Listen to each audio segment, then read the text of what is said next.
All right, everyone. Thank you so much for being here. Like Athosa said, we're going to go ahead and get started just so that we can be on time. Um, Again, thank you for being here. For those of you who don't know, my name is Sandy Sanchez. I work with AFOSA and the Global Prosperity Department at the Christensen Institute. And today we are here with you because we get to share our research insights that we have on the paper we just published, which is Accelerating the Adoption of Solar Energy in Nigeria, a Market Creation Strategy. We had a great time writing this paper, and we're very excited to share these insights with you. I'll go ahead and let Afosa introduce himself and talk a little bit about the paper. All right. Well, good morning, good afternoon, and maybe good evening if you're from the far, far east, from where I'm sitting. It's really great to have you with us. Thank you for joining us. As Sandy Sanchez said, we are at the Christensen Institute, and we had the great fortune and opportunity to study the solar energy market in Nigeria and apply the late Professor Clay Christensen's theories to how we might be able to accelerate adoption of this incredibly important innovation and technology. One of the things I want to say before we kick off is that we only have an hour together. We'll leave some time at the end for some questions, which means we will not even scratch the surface of much of the content we have in the paper. So we recommend you to check out the paper. Christenseninstitute.org. The paper is on our website, and we'll follow up with an email. The approach we took to writing this paper, you will find, is quite unique. We read through a lot of incredible work that's already been done by excellent practitioners and researchers on how we might grow this sector in Nigeria specifically, and perhaps more broadly in Africa. And we cite a lot of this research in our work. In fact, our footnotes might make for interesting reading for many of you interested in this. What we did instead was we said, let us try to apply the phenomenon of market creation to this specific issue of having people get access to solar energy. So we focused more on how does market creation happen? How do you go from a lot of people in a region not having access to a product or a service? Something happens, right? It's like a bunch of different things happen. In policy, could be an innovator, investments, like something happens. And then fast forward 5 years, 10 years, sometimes 20, almost everybody now has access. So we said, if we understand that phenomenon of market creation, apply it to this sector, then I think our investments could be more targeted and could have significantly more impact. So that's the approach we took to writing this paper. And you'll find when you read the first half of the paper, we spend maybe 5% talking about solar and much of the time talking about market creation, how it happens, so that you can now apply that to, in this case, solar energy. So it was a very incredible paper. We have a lot of people to thank for this, partners, as you can see, all on, and the United States African Development Foundation, who provided funding so that we could write this paper, and invaluable feedback from them. But before I get too excited, as I am prone to do, I'm going to move on and give you a sense for where we're going to be going today. And so I'll just describe sort of where we're headed, and then I'll pass it over to my esteemed colleague Sandy Sanchez, who will give us the first few few bullets. So we'll talk about Nigeria's energy deficit. That's not going to be news to many of you on this call. So it's going to be a rehash of what you already know, perhaps with some numbers. And then we'll describe the solar sector in Nigeria just a little bit. Who are some of the players? What are some of the government agencies? Some of the investments that have been made. We'll give you some of that. And then we will begin to anchor ourselves in this idea of market creation. What is it? How does it happen? What are the phases that make it more predictable for it to happen? And then we will look at market creating barriers. We'll only be able to talk about a couple. That there are 5 that we identify in the paper, but we'll talk about just 2 in the interest of time. And then we will step back a bit and talk about strategies, again, at a fairly high level on how we can accelerate solar adoption. We go into more detail in the paper, so you're going to be getting really just a taste or a teaser.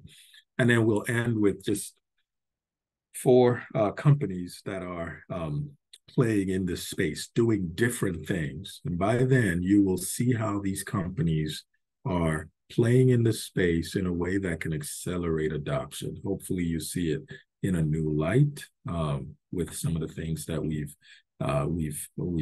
talked about. So without further ado, I'm going to pass it on now to Sandy, who is going to talk about Nigeria's energy deficit. Thanks, Efosa. Yeah, and before I get started, I do want to say we will try to save some time at the end for any questions that come up. So please, if you do have questions, use the Q&A feature. Efosa tends to elaborate and I tend to rush through things. So hopefully we balance each other out and we have enough time at the end. That is correct. All right, so why don't we get started? I'm going to set the stage, just tell you a little bit about Nigeria because that is the country we focus on for this project. As you can see on this slide and these statistics, Nigeria is the giant of Africa. Why? Because it's a country of largest, right? With a GDP of over 5K, it has the largest economy in Africa. With a population of over 200 million, they have the largest population in Africa.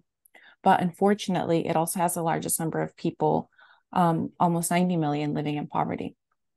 And it's the country with the largest energy deficit in the world. So the country where more than 92 million people live without access to electricity. Now, these statistics seem a little bit grim, or a lot grim, but when you look at what government spending is, per capita, it's about $300, right? It makes sense, especially when you know that in the US, government spending is around 30K per capita. So the state of electricity in Africa. Our research revealed that electricity generation in Nigeria, not in Africa, in Nigeria, in 2021 was only about 31.5 terawatt hours. Now, most of you are probably not like me, or at least who I was at the beginning of this project, but just in case you are, and this number means very little to you, in comparison with the US. For reference, the US generation of electricity in 2021 was over 4K terawatt hours. Now, for reference, and similarly, electricity consumption in Nigeria and in the US, again, very disproportionate, right? In 2020, it was less than 30 terawatt hours, and in the US, consumption was over 4K terawatt hours. Same thing for consumption per capita, very disproportionate statistics. And even if you just look at urban population with access to electricity, in Nigeria, it's around 84%, right? But when you look at the rural population that has access to electricity, it's only about 25%. And even this access to electricity is very intermittent at best. Now, these statistics are in regard to electricity in general, but when you look at the state of solar energy in Nigeria, that market isn't doing much better. All right, so let's take a look at solar. Let's take a look at solar, but let's start with the positive, right? Nigeria is the 5th largest market in terms of volume of solar products sold. And the market grew at a compound annual growth rate of about 22% between 2016 and 2021. And this is great. But again, for perspective, the potential of the solar market is even greater. The potential size of the mini grids and solar home systems market is estimated to bring in about 10 million annually in revenue, and estimated to save about 6 billion for Nigerian households and businesses.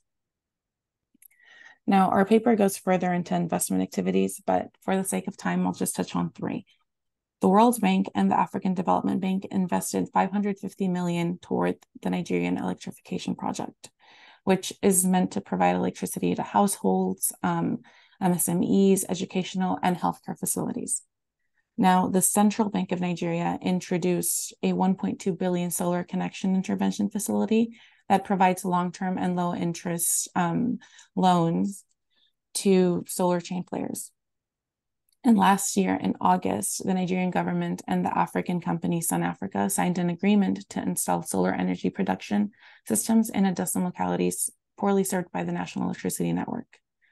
The project is expected to be implemented with another 1.5 billion loan from the US Exim Bank. And the government and development agencies aren't the only ones with their hands in the sector. There are over 80 mini grid and solar home system qualified companies under the Nigerian electrification project. And just a few of them include the companies you see here. So Arnergy, Rensource, Husk Power Systems, which we'll talk a little bit more about at the end of this presentation, D-Light, and Green Village Electricity projects. I think it's great to just let you know there's a lot of activity in this sector. Okay. Oftentimes we hear, oh, the government's not doing anything, or these guys. There's a lot of activity and people working really hard to grow the sector. We do want to highlight that. Yeah, absolutely. Yeah, and just like there are so many companies and so many development agencies, there are also specific solar sector agencies. Some of these, again, this is just a touch. We talk a lot more about these in the paper, but some of these include the ones that you see up here, right? So the Nigerian Electricity Management Services Agency, the Rural Electrification Agency, and the Nigerian Electricity Regulatory Commission. Now, with all of these players, there has been some progress. There are over 30K electricity connections through mini grids. There are over 1 million electricity connections through solar home systems, over 6,000 MSME connections through solar home systems, and there is over a 45,000 kilowatt capacity in total PV capacity of solar home systems. So these all seem like positive points. And I know at the beginning of this, I said the solar system doesn't look that great. But again, these are positive points, and they absolutely are. I don't want to take away, neither does IPOSA, from any of this progress, because it is progress. And as you can see, a lot of people have worked hard and invested to get to this point. That being said, when we look at the potential of the market and the potential of the country, Nigeria is just not there yet. And perhaps if these investments are channeled in a different way, they can have a greater impact. So why are we not there yet? Why is Nigeria not there yet? That became one of our main research questions, right? So on this slide, as you can see, part of our research methodology included primary data collection. And we did this through surveys and key player one-on-one interviews. So we spoke to consumers of solar energy in Nigeria, Nigerians who wanted to consume solar energy, but for various reasons couldn't, entrepreneurs in the sector, development agencies who had experience working with solar projects in the country. And we asked all of them one question. Well, we asked them several questions, but we asked them a main question, which is, what are the most common barriers to solar adoption in the country? These four that you see on these slide were the most commonly cited barriers to solar adoption and solar acceleration. Social just means that there is a lack of awareness of the value of solar products and competing existing norms and customs. Political means that there's inconsistent policies and limited clarity on regulations designed to support the growth of the sector. Technical was referring to limited technical capacity and just a shortage of investment in R&D. And financial, it's two sides. One, there's not enough investment in the solar sector, and low earning and purchasing power make solar products too expensive. Now, all of these barriers alone are complications, but together they actually create a vicious cycle of distrust and disinterest. And I wrote a couple of blogs about this phenomena. So again, for the sake of time, I'm not going to dive into this further, but if you are interested, just please go to our website, check those out. We wrote a lot of supplementary pieces to the paper, and they're good and short sources of information. Okay, so if we would have stopped here, our paper would have been a lot shorter, because only categorizing the barriers to solar energy as social, political, technical, and financial, implies that the solution to growing the sector is just going to be more funding, better policies, raising awareness, or improving investments in R&D. And making any of the improvements would definitely help, but they help in the same way that they help in similar sectors in other countries with similar circumstances. But alone in the country, they don't accelerate the adoption of solar energy because there are other barriers that need to be addressed first.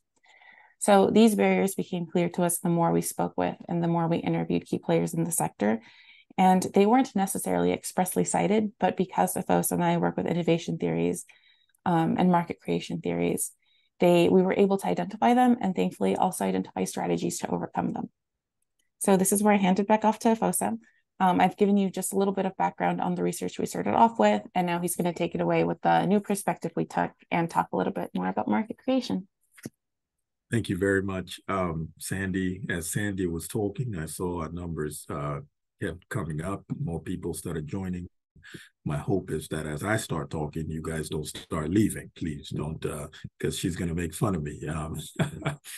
So as Sandy said, one of the most important things you can do when trying to solve a problem is defining the problem. And as we spoke with different folks in the field, working really hard to accelerate adoption, and as we read, in fact, again, we cited a ton of papers. Much of the barriers were, as she said, social, political, technical, financial. When you define a problem that way, the implication, whether you say it or not, is that the solutions then are going to be social, technical, political, and financial. Provide more money and we'll, increase earning power, we'll build mini grids, we'll provide solar home systems to as many people as possible. Pass certain laws and policies, and it'll fix the problem. And do awareness campaigns or train a ton of people on technical skills. Those things are true and they do help, right? But when we're talking about creating a market where the average person has access to a product or service, they only go so far. As Sandy described, you saw that we have rural electrification agencies. We have different policies and programs and funding mechanisms that are trying to expand access in this sector. One of the papers we cite that really just shows the limitations of this approach is a roadmap to increasing access to mini grids across Africa. And one of the statistics that paper cites is the idea that many communities have mini grid installations, right? But the capacity utilization of the mini grids are sub 30%. And so think about this for a second, right? You have a country without access to electricity. You have mini grids. So essentially you have electricity, you plop it down in the community, and the mini grids are not operating to up to 40, 50%. And so we begin to ask different questions. Are we categorizing the problem in the right way? Is it really just let's go around and install a bunch of mini grids, provide solar home systems? Is that the core issue? So we had to go back and ask those questions. Before we dive into some of the market creation barriers, I want to talk a little bit about the process of market creation. This is some of the new research that we're learning on how markets get created. We wrote a book in 2019 with the late Professor Christensen called The Prosperity Paradox. Some of you may have read it. And in it, we talk about different types of innovations and the impact they have on society. The one that we talked about in the book, or we wrote about, and has the most potential is market creating innovations. And these are innovations that transform complicated and expensive products into products that are simple and affordable, so many more people in society have access to them. Now, what we're learning now is how does that market creation happen? And so we want to talk a bit about the process of market creation.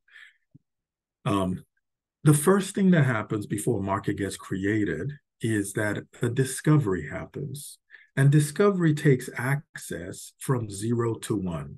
In other words, you invent a business model, you invent a product, you develop a small business, you start a small business, something, you start something the world did not have access to.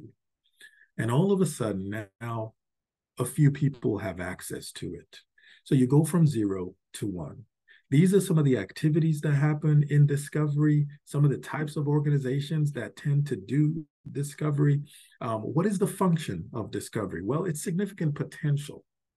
Society as a whole does not benefit in the discovery phase, because if access is limited to a few people and the product or service stays there, then most people will not benefit, right? So you see some of these characteristics of what happens in discovery. Now, after discovery happens, the next phase of market creation is distribution. Distribution is a little bit of a misnomer, but as you will come to know me, I love alliterations, and so you'll see why I picked distribution. Distribution takes access from one to many, or a few, right, to many. Now, in distribution, this is what tends to happen. You have experienced entrepreneurs and seasoned managers, right? This is not for the faint of heart. The activities that happen in distribution are intense and immense.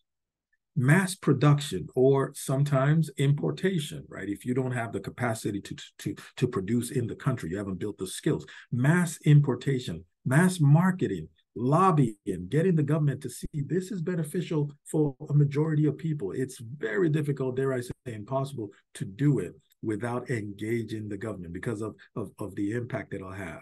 Standardization happens. Standardization helps you with economies of scale. It helps the average person in society understand the product or service, right? Because it's standardized. Number one, you're not having to make a bunch of different SKUs or products. And number two, consumers are not having to learn, oh, well, what's your product? It's different from mine, and so the standardization happens. The industry sort of says, this is where we're going to go. That fuels financing, right? That fuels the financing sector. You get credit, it becomes available, private capital, investments, and so on. Then you do get distribution and logistics, consumption. Unfortunately, casualties tend to happen in this phase. And then, and only then, well, typically mostly then, regulation occurs. So in most societies, when you look at the evolution of markets, there's some discovery that happens, and there's distribution that happens. If you take the automobile industry as an example, Henry Ford starts giving the world cars, and then typically America, and then all of a sudden there are accidents. And then it's like, oh my gosh, we need people to have driver's licenses. We need traffic lights. We need seat belts. We need all these things that could allow the safe use of the product or service, because it no longer impacts just one or a few people. We are talking societal impact. And so the function of this distribution that happens is infrastructural. We often think the infrastructure in our society is the roads and the bridges and so on. But let me just say, the infrastructure in most societies are really the companies creating new markets that make products and services available for the average person. That then can fund a lot of the hard and soft infrastructure we enjoy. As Sandy described earlier, at $300 per person per year, which is what the federal government in Nigeria has to spend on everything. We're talking salaries, we're talking infrastructure projects, education, healthcare, everything, right? Security, defense. It is impossible, dare I say, for the government to also make sure it makes electricity available to all, and so on. And so the infrastructure of society is typically provided by these market creating innovators. The problem type tends to be social, then political, then technical and political, right? So you're really dealing with a social issue here. How do we make this product or service available to as many people as possible? And then the last phase in market creation is democratization. Now, democratization is interesting because this happens when politicians, technocrats, development officials, so people who work at, say, the UN, the WHO, the large foundations, large and influential foundations, or the government, say the Rural Electrification Agency, they decide, they sit in a room and decide this product or service needs to be available to everybody because we have seen the benefits and we are elevating it up to the level of a human right. And so you go to almost any country in the world today, education is a human right, and the government tends to provide free education. Healthcare in many countries, at least on the books, is a human right. The government or international bodies should be providing access to free healthcare. Internet is becoming elevated, right? Access so that you're able to access sort of the digital economy and be a part of it. That's now elevating up to a human right. And so what we have here is the function of democratization is equity and equality, right? The stewards of our society, the government, the folks who should be serving, look and say, it's not fair that this percent of people have access to this and these don't through no fault of theirs. So let's create policies and systems so that everybody has access. That's the function. Now, one of the things we learn, we continue to learn as we do this research is there is a lot of activity across, not just Nigeria now, across Africa, and quite frankly, across sectors in discovery.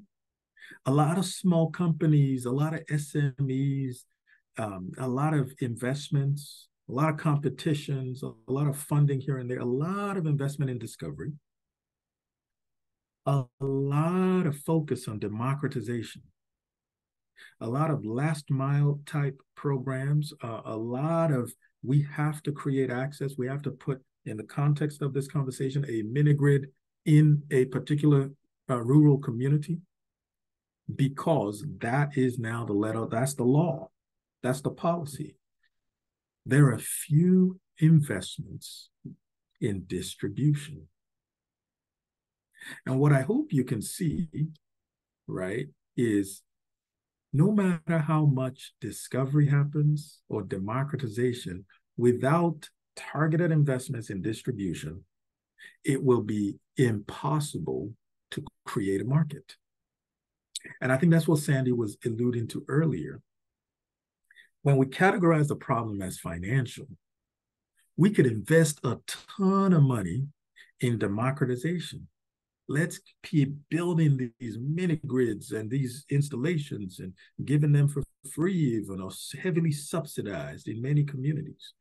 Or let's keep funding SMEs and small companies and credit programs for them.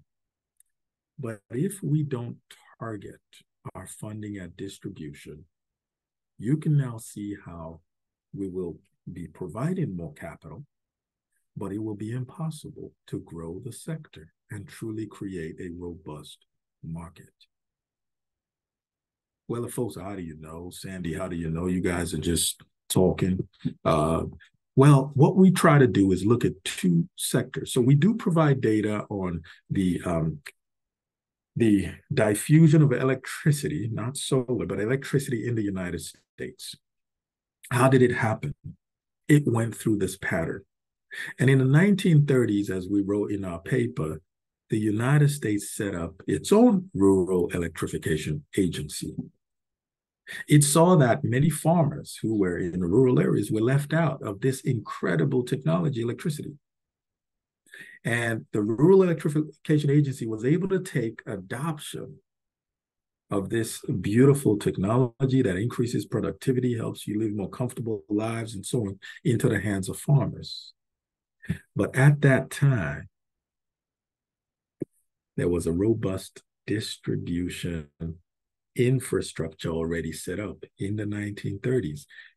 Diffusion, in other words, access was already at over 70%. So it wasn't coming in when access was 10, 20, 30% and trying to democratize access to everybody. It was coming in when, most people had access already. And that's incredibly important because when you build out the distribution, you are building and you're anchoring it on market economics. You're able to provide taxes, jobs. The sector is robust. And one of the things we did, we don't have a ton of examples, but we focused on two in Nigeria. We looked at the telco industry. And we said, what are some of the characteristics of the telco industry that have made it vibrant? You go back 25 years and you tell somebody that the average Nigerian who was poor would have access to a mobile phone. Remember how expensive these products were. SIM cards alone cost tens of thousands of dollars just to get the SIM card that you put in a phone. Today, they're free. They even give them out with free credit. Some of the things that happen are these companies in the space focused on building out this distribution. In Nigeria alone, $75 billion has been spent. 75 billion, not million, let me be clear, billion USD. So USD has been spent. Even till today, marketing, looking through the books of one of the big companies, MTN, spending tens of millions of dollars on marketing, just so that the average person can understand this is a product or service that you can get access to. There are a few other characteristics we describe in the book, I need to write another book, in the paper, that I wouldn't go into detail here, but what we show is what happened in this sector. Let's tell the story of market creation for telco, and then let's tell the story of market creation for Indomie noodles, which is another product that one could argue the average Nigerian would have access to, and it's fairly inexpensive. Again, when you look at, in this case, what one company invested in over the past 30-ish years, what you find is robust and focused investment in that distribution, $500 million just by this company alone.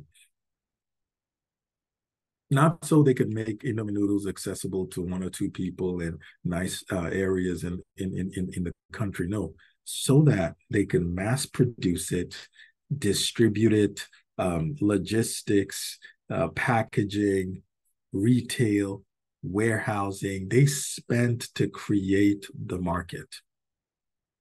And what happens when you create a market? If you really want to know, are these investments that are going into my country creating a market or creating a monopoly? Is ask yourself the question, are more players coming into the market? Is the product or service getting less expensive over time? Those two questions let you know if many of the folks investing in Nigeria or any other country are actually creating a market or creating a monopoly. When we juxtapose the characteristics of these markets as they were creating, there's more, like I said in the paper, with the solar sector, you begin to see some of the struggles. You begin to see that investment in the sector, it is difficult to estimate. We did some preliminary math numbers, and it was on the single-digit billions. But as I described earlier, when you look at where the investments are going, they tend to be more in the discovery and the democratization phases, right? They're not really in building out robust distribution. When you look at competition, many of the innovations we discussed, for instance, whether it's the mobile phones or Indomie noodles, they didn't really have, they were competing against what we call non-consumption in our language, non-consumption. So products or services didn't really exist that were majorly competing. Now you have a ton of noodle brands, right? Now you have a ton of telco companies. You have options. But the solar sector already has like major competition, right? Generators. There is a market for generators in the country. And that is competition it will have to contend with. And so I'm going to move on. As Sandy said, I tend to this. I love this so much that I get so into it. So we identified 5 main barriers, but I'm only going to talk about 2. Maybe 3, maybe 3. So the first is limited investments in distribution. I think I've highlighted that already, right? When you look at the process of market creation, what you learn is we as investors and even operators are not laser focused on growing the sector from a market creation approach.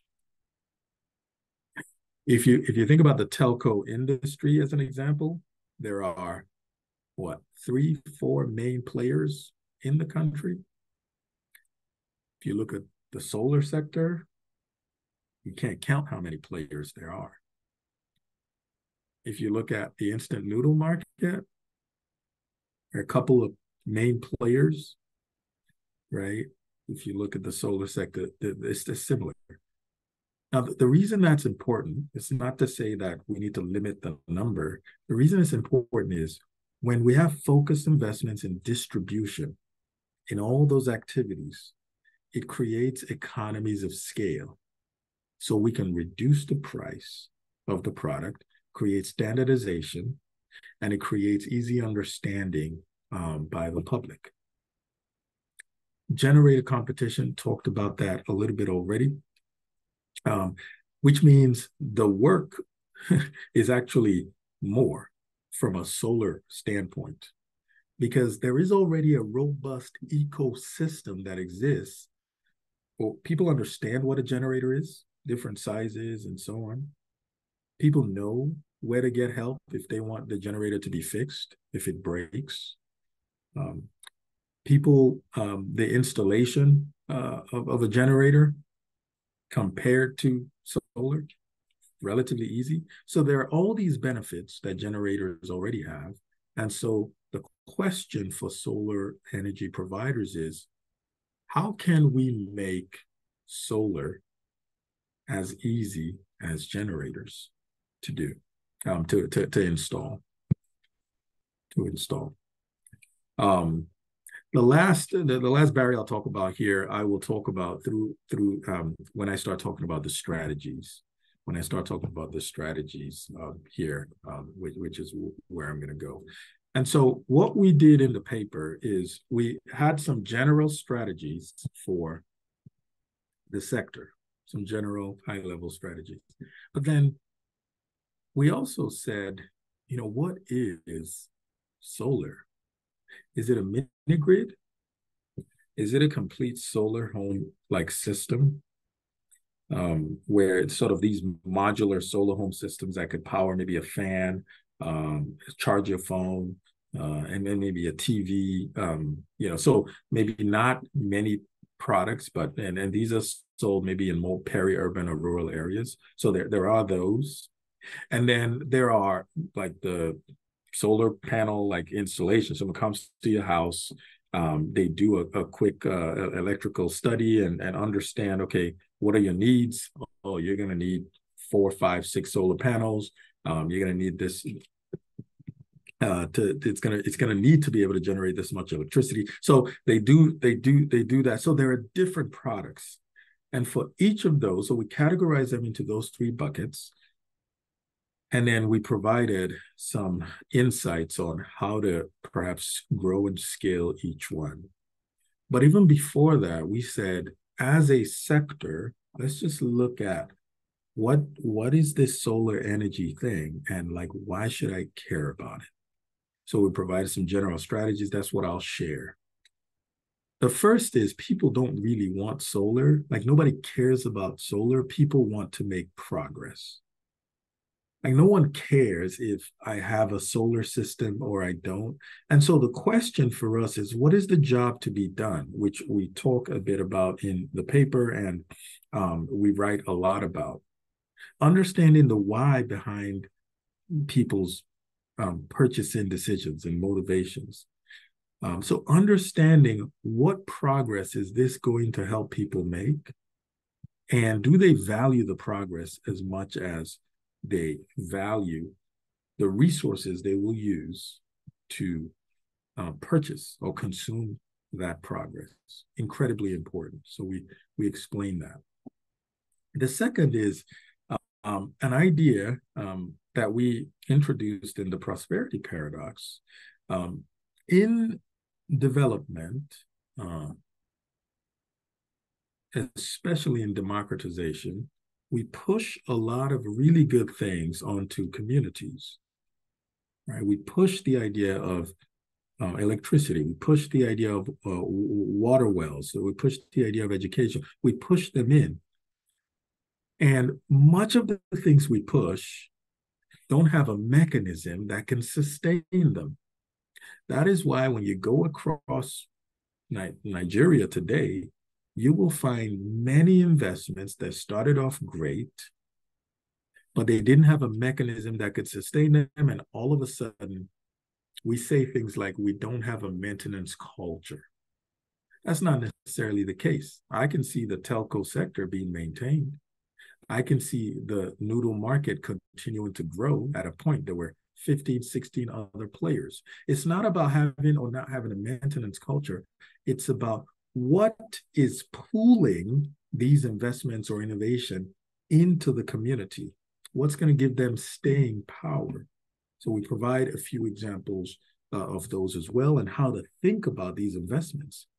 And going through the rigor and the discipline of asking, if we make these investments and there is no market we are creating that's going to pull this in, it will not be successful. The third, which I cannot stress enough, is investing in distribution. I say it prioritizes conformability and collaboration, but what I mean by that, which we go into more detail in the paper, again, this is a webinar that pretty much says go read the paper, is making the product easy to buy and easy to sell. So easy to sell from the producer standpoint, that is collaboration, and easy to buy from the consumer standpoint, that is conformability. So we describe what that means and the metrics you should be measuring to make your product easily conformable and to ensure that there's collaboration in the space as you're developing it. And the last one is, at the creation of most markets, organizations leverage what we call interdependent architectures. Interdependent architectures, for in the interest of time, it's not quite vertical integration, but in the interest of time, think of it as vertical integration. If you have to do one thing, you have to do everything. So again, if you go back to the beginnings of those two sectors we identified, and if you actually go to almost any country in the world, in the beginning of market creation, companies that want to make products available to the average person tend to invest in not just sales. They invest in sales, in marketing, in production, in logistics, in warehousing, in everything. As the market matures, they begin to outsource different components. What we find in the solar space is there are already modular architectures where organizations choose to do one or two things and have a hard time integrating, creating interdependent architectures. And so that's limiting the growth of the sector. It's limiting the growth of the sector. There's more in the paper, but I thought we would just share give you a small taste and talk a bit about a few solar companies, a little bit about their stories as well. I'll talk about Oxano Solar and Sunfi, and Sandy will talk about STEMACO and Husk. Some of you, if you're on this call, you're connected to the space, have gotten the note or the news. Oxano has built 100 megawatt solar production, PV production facility in the country. What's interesting is how the organization started and its growth and where it now is. So this is an organization that is prioritizing much of the activity in the second D, the distribution component of market creation, going from, I think, a 10 megawatt facility to a 100 megawatt facility, being able to provide competitive prices on its product to customers in Nigeria and West Africa. That's an important piece of the solar acceleration puzzle. Sunfi is another company started by a couple of guys who started a previous company called Aspire Power Solutions. They start Aspire to provide solar solutions to typically it was businesses, but they found out many of the businesses didn't have the upfront capital to be able to pay for the products or services. They had decent businesses, they had a need, but they didn't have the capital to be able to pay. And so the founders of this company, instead of saying, well, you're out of luck, you can't afford it, they said, we need to, in a way, backwards integrate, right? We need to create more interdependent architecture so that we can solve the problem they actually have, which is this finance thing. Because if we solve the finance problem, they can more easily afford the Aspire Power Solutions and other solar systems. So just a couple of companies that are in the space really trying to expand the market. And I'll let Sandy talk about STEMACO and Husk. All right. Thanks, Efosa. Yeah, so we had a lot of people to thank for, and when I said that we had a lot of people interviewed, STEMACO and Husk are actually two teams that we had the chance to talk to. So STEMACO started in 2012, and they set out to build mini grids, but they realized that to do this, they needed low-cost smart meters, and that simply wasn't available. So what happened is that, as Efosa spoke about the different strategies, they actually identified the job to be done in that instance, and it wasn't building out mini grids, it was building out smart meters that other mini grid developers like themselves would need. And so they recognized that the job to be done, the strategy that they took, was to create this ecosystem that they would need and that other people would need. And so they started in 2012 as mini grid developers, but I believe it was around 2015 that they actually transitioned to be technology vendors. And today they continue to be successful. They partner with a lot of other solar companies because, again, they were able to recognize that what needed to be done wasn't necessarily what they started with. Similarly, Husk Power Systems, we came across when we read one of their brilliant pieces on Next Billion. The title is escaping me, but if you go to the paper, you can find it cited on there. And what Husk Power Systems does is that they employ pull strategies, right? So that they identify an anchor market where they set out to build the mini grid. And so they find ways to make this mini grid valuable to the community so that essentially it could be sustainable in the long run. And that's why they are incredibly successful. They are, I believe, one of the only profitable mini grid companies in the country. And yeah, so these are, like Efosa said, just 4 companies, just a very brief overview of market creation strategies that they employ. And that's partly why they're so successful.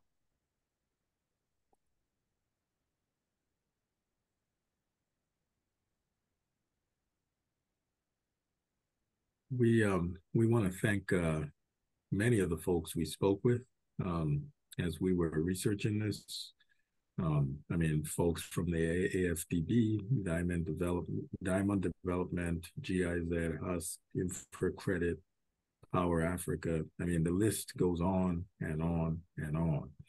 I want to thank a couple of people too. Horace Deju, who gave us some interesting insights on market creation, and Oladimeji Shotunde, who was an intern for us and did quite a bit of work here to help us get some of this research done.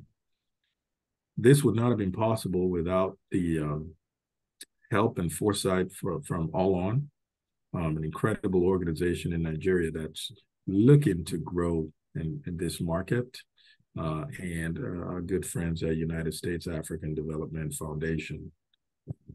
They provided the funding for the research and a few other activities that we are going to be executing to make sure some of these insights and ideas permeate the field so that many other incredibly hardworking people trying to grow this sector continue to be more successful.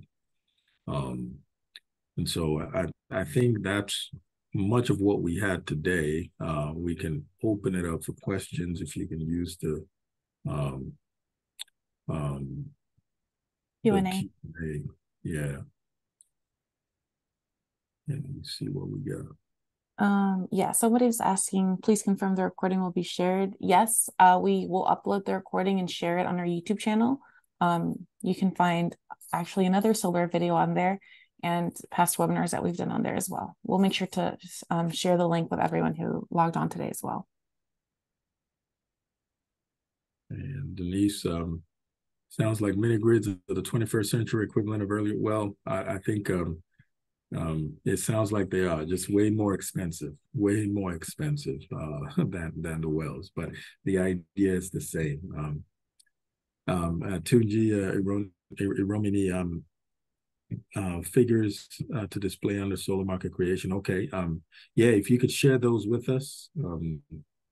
If I think what you mean is you have some figures, if you do, you can share those with us, and we can spread the word about those as well. Oladimeji.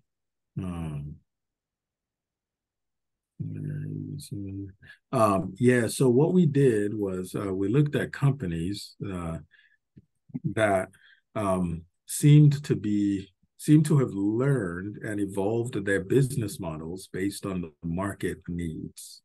And so if you look at Steamaco, it started off with a certain idea of what the value it would create for the market, and then it evolved as it learned more. Same with Sunfi, same with Oxano and Husk, right? Husk is very big on demand generation, which is, if you connect it to some of the ideas we discussed, it's on what's pooling in this investment into the community, right? Husk it takes that, they call it demand generation, very seriously. All right, and so that's really how we thought about highlighting some of these companies. Is the problem access to affordable, reliable power or access to solar? I mean, that's a great question, Pedro. I think we can even go deeper. What does power enable you to do? So I don't even think the problem is accessible or reliable power. I don't think it's solar. I think it is what it enables you to do.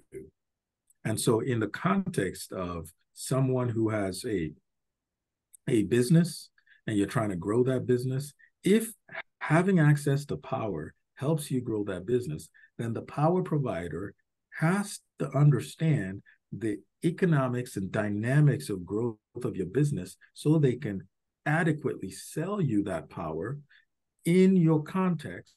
So you could think of it as, oh, I'm going to grow this business, so I need to pull this into my business model, right? So it transcends power, it transcends solar. When we define our problems based on infrastructural gaps, I'm afraid that is where we have a lot of issues. If you're close to Abuja or you know anything about the Abuja Metro Rail, I mean, we see what's happening with that now, right? Most infrastructure projects under deliver on the economic projections. This is some research we cited in the prosperity paradox. If you look at chapter 10, right? So the issue is not even infrastructure. We talk about it. And so dare I say, I hope it's not sacrilegious, power is not even the problem. There are many countries in the world that have access to power, but they are not growing their economy. So we think if we just provide power in Nigeria, we'll solve all our problems. Power is important, but it's not. I think it's understanding what is the job to be done. Now you guys are not fair because we had time for questions. Now it's 5 minutes left, and we got like 55 questions. But we'll do the best we can. All right, Bridget, in what phase do you think is the Nigerian distributed solar market, and have you identified action required to boost the market further? Joseph to the market fake. Yeah. So that's an excellent question. Much of the investments in Nigeria's solar market is in discovery. So there are many programs where if you're a solar startup, if you're a renewable energy startup, you get some 50,000 financing, 100,000 financing. Those are good, right? Because you're not like, you're not stealing money. So it's good. But in terms of market creation and what it takes, that's not going to get us anywhere. I will be on record saying that's not going to get us anywhere. That's why we cited the $75 billion that has been invested in the telco sector. And so the question for us is, can we have incredible industrialist entrepreneurs who have this bold vision, much like Oksana today, saying, I'm going to go from a 10 megawatt facility to a 100 megawatt facility. If Oksana cannot feel the demand in the market of his products, I can guarantee you the founder of that organization is going to start selling solar panels directly to customers if it doesn't have enough companies to offtake its product. That's the level of thinking and growth we need to go. So I think there's a lot of room for us to invest in distribution. We are not there yet. We certainly think there's a ton of opportunity there. Companies that provide installment, I'm going to try to go as fast as I can, even though that's like against my natural way of thinking and answering questions. Try to be robust, but thoughts on companies providing installment payments for solar product. Absolutely. So that's a great question by David. It definitely does help. Installment payments help. In fact, if you look at the wealthiest countries in the world, right, and you take products that are not as expensive as solar panel installations, what you find, like, mobile phones in America, the richest country in the world, they allow you pay on payment plans. So that's an innovation that we have to integrate into our sales. We can't develop a business model that is largely cash based, right? If you look at the amount of private credit per GDP in the United States, it's over 100%. I forget the exact numbers right now, but it's over 100%. So you look at a country with a GDP like the US, I think 20-some, 30-some trillion dollars, they have more credit in this country. Nigeria is it's like 50% or sub, right?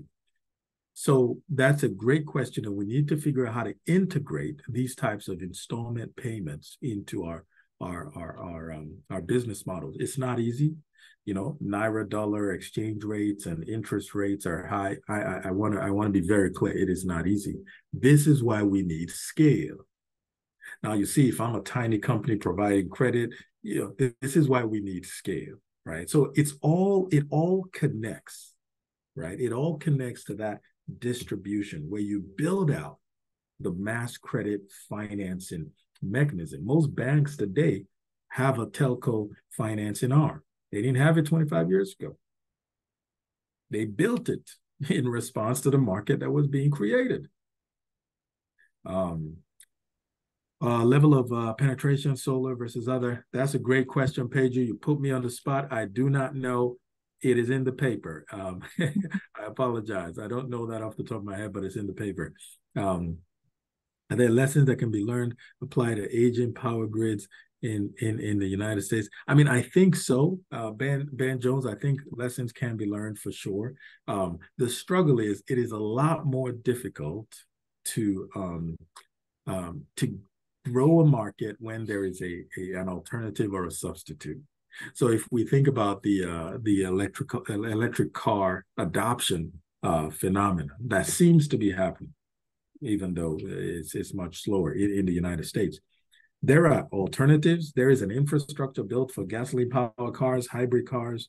So electric cars, in addition to how expensive they are, comparatively speaking, will have a slower adoption rate. But if you go to China and you look at LSEV, low speed electric vehicle adoption, it is almost meteoric, right? Because they're competing against, in our language, what we call non-consumption.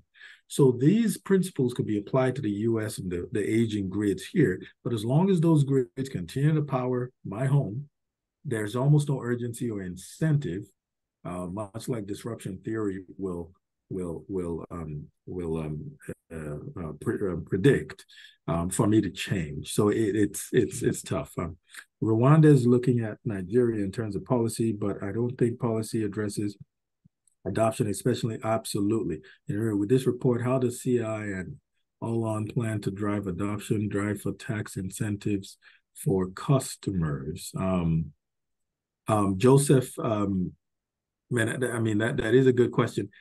I don't know that we need tax incentives quite for customers, especially maybe for producers, but certainly not customers, because there is a lot of struggle. We just need to identify it. We provide one or two examples of how you might be able to do that in a community to reduce the price of solar, so electricity, solar. But quite frankly, tax incentives. Again, if a government only has $300 per person per year, Rwanda, I think, has less. Where is the tax incentive coming from? There are so many subsidies already built into this space, and we're seeing adoption to happen, which means we're solving the wrong problem. Doesn't mean we don't have a price problem, but we are solving the wrong problem, right? So for me, I think understanding the job to be done, which we write a bit more about, is more important than whatever tax incentives. There are no tax incentives for consumers consuming mobile phones across Africa, right? There's no tax incentives there because they are solving a very real and specific problem. Funding smart meters is a significant challenge in the realm of electrification, both for on-grid and off-grid scenarios. It's imperative we strike a balance between solar and conventional grid infrastructure to address this challenge. I think you're right. And I think that's where, so Michael, your point is so key, because that is where the distribution, right, matters. If you're a company going into this space and your goal is the average person in society, number one, it is a marathon. It's not a sprint. You're not going to get there tomorrow. Remember, I didn't say, the mobile telcos, like 25 years, they've been at this game, right? But that's your goal. It's the average person.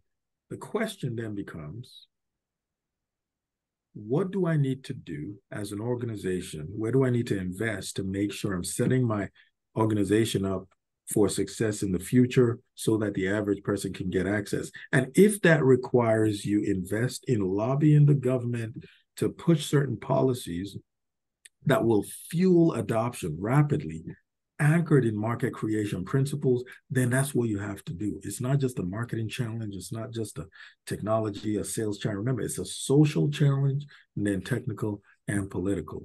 But yeah, that's a great point. Initial capital for growing solar company is a problem. What is being done about this? Capital is a big problem.